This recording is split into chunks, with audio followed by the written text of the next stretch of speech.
Sue Rogers was appointed Interim Director of the UCL Institute of Education in January 2020.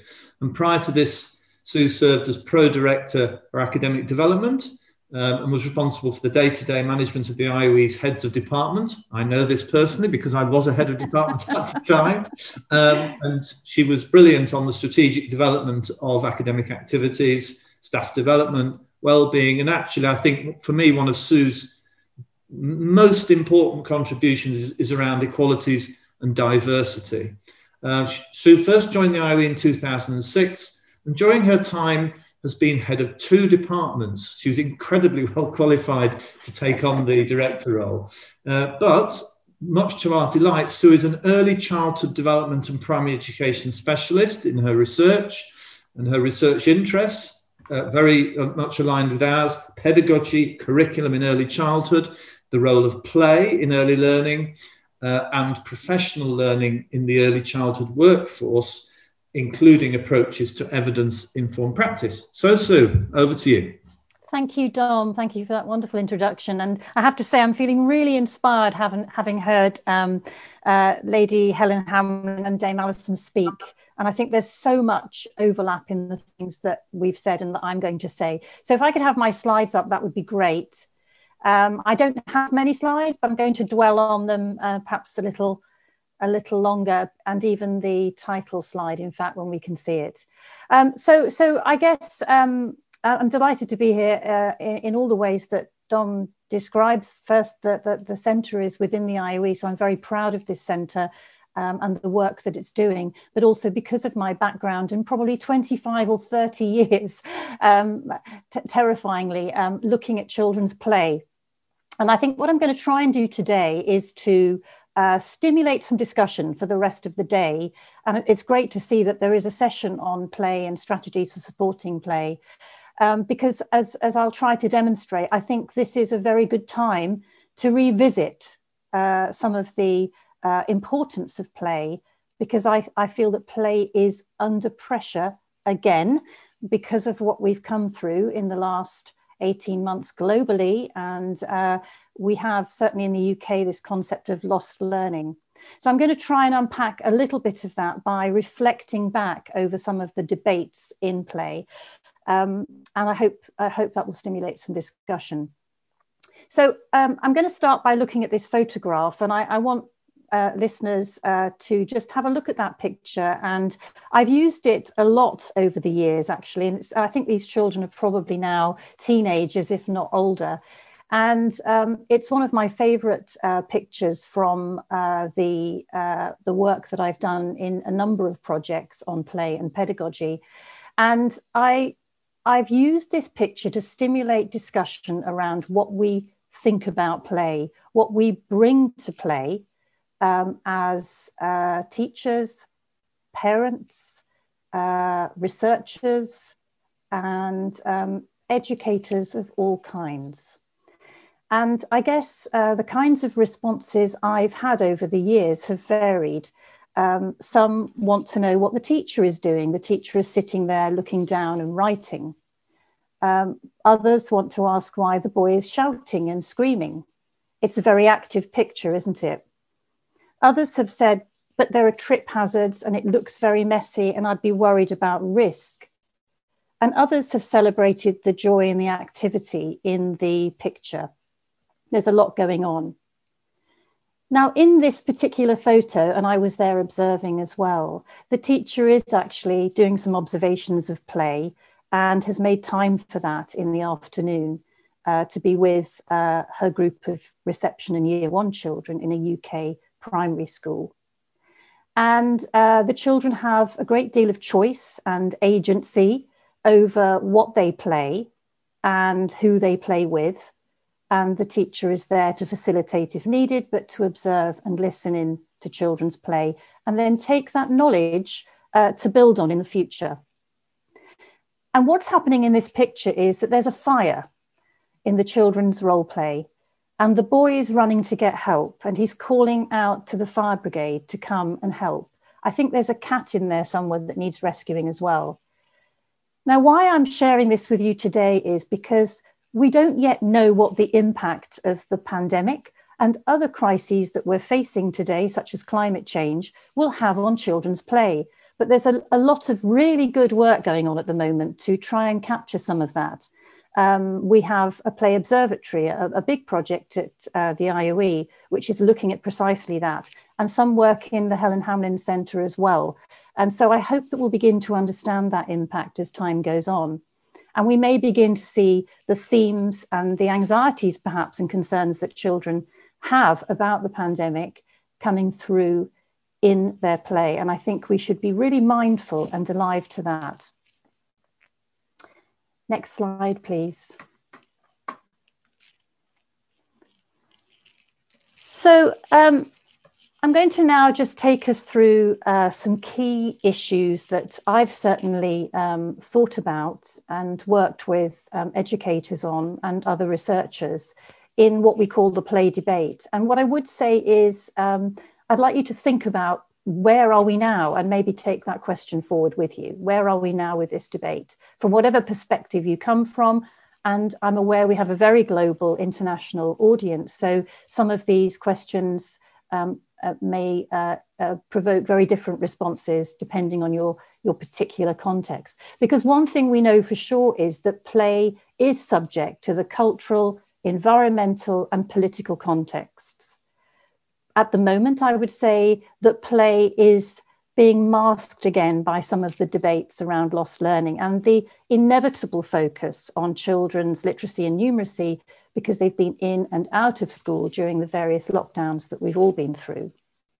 But I think it's really important, and this is what I'm trying to argue today, to keep play high up on the agenda, because we know that through play, children's well-being and all the skills and the experiences that we want them to have, that Alison has talked about as well, are absolutely available to children through play experiences.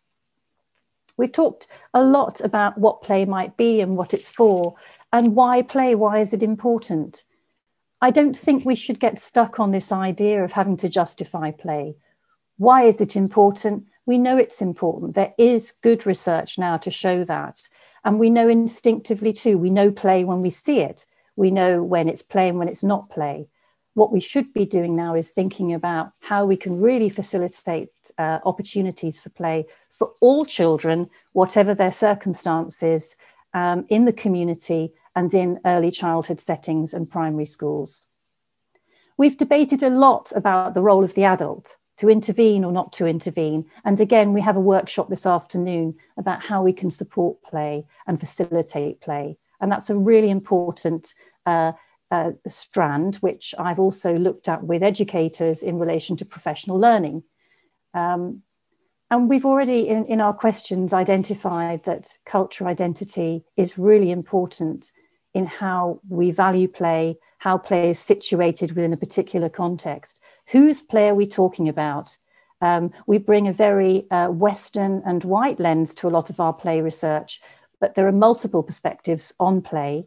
Even if there are universal characteristics that we recognize across populations of children and young people, the way play is valued and prioritized in society will vary across different cultures. And alongside that, of course, we've contested some of these dominant discourses.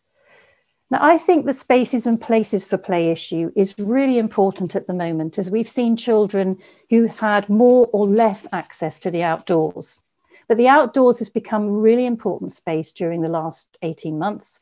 And for those who haven't had access, that's been a real challenge, and particularly if they've been out of school where they don't have any ability to access parks or other open spaces, because we know that outdoor play can really add to children's well-being and sense of self and enable them to pursue child-initiated activity in a way that sometimes isn't possible within early childhood settings.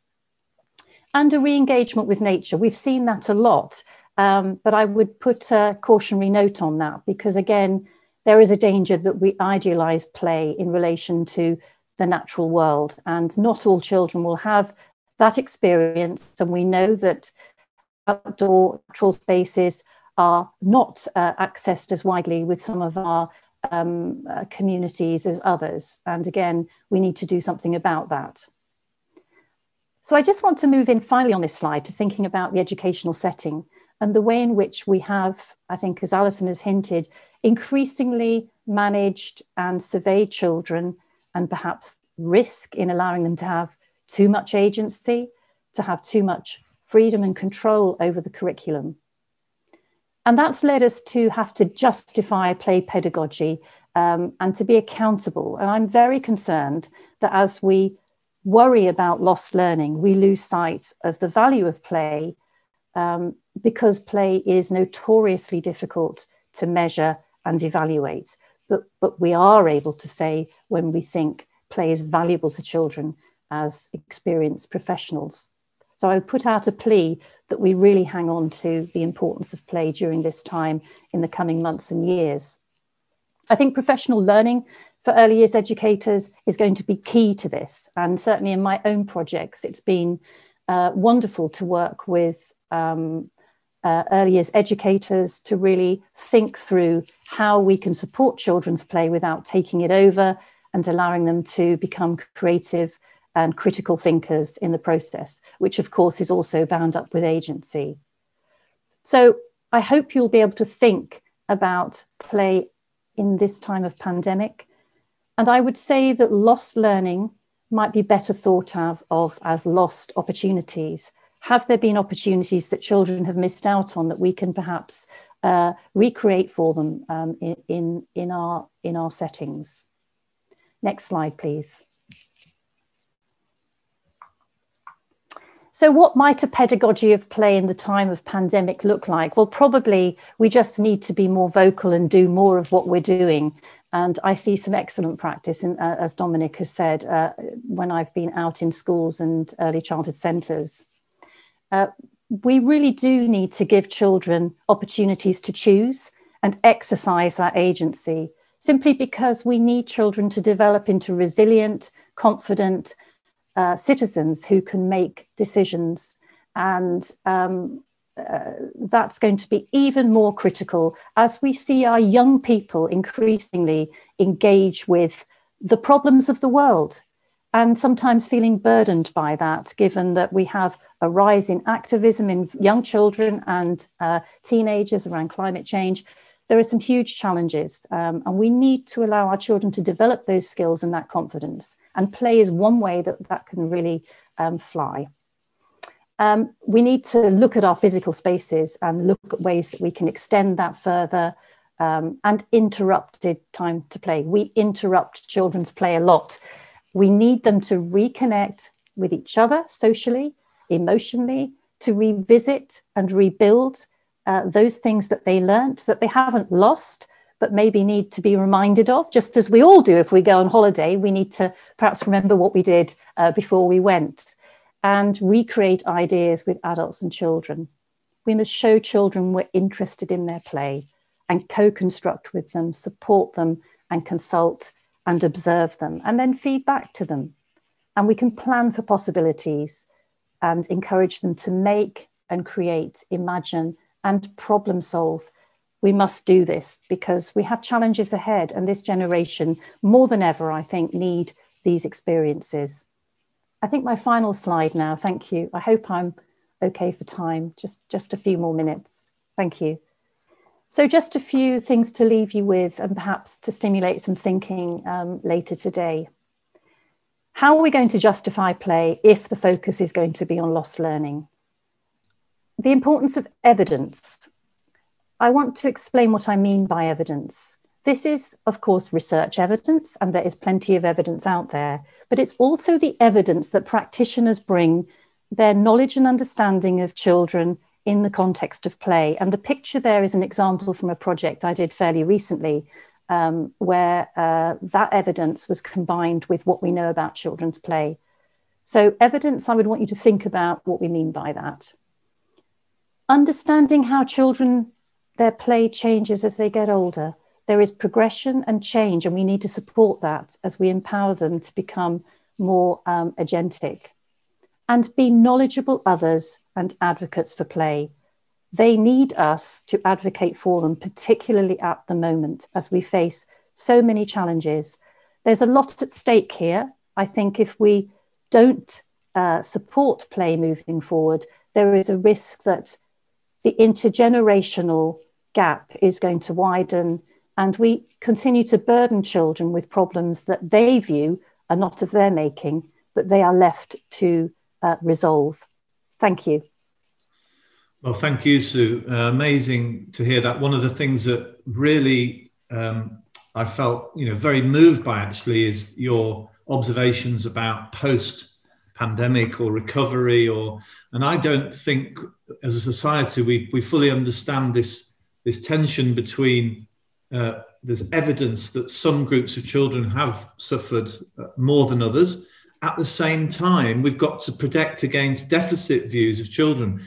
And I think that's the realm of, frankly, people who are experts in education, isn't it? I mean, that's our territory. And I think we should be prouder about the knowledge we have. And I think it would be rather good if more people who are not so directly involved understood why that tension is so important. Anyway, let me get to some questions.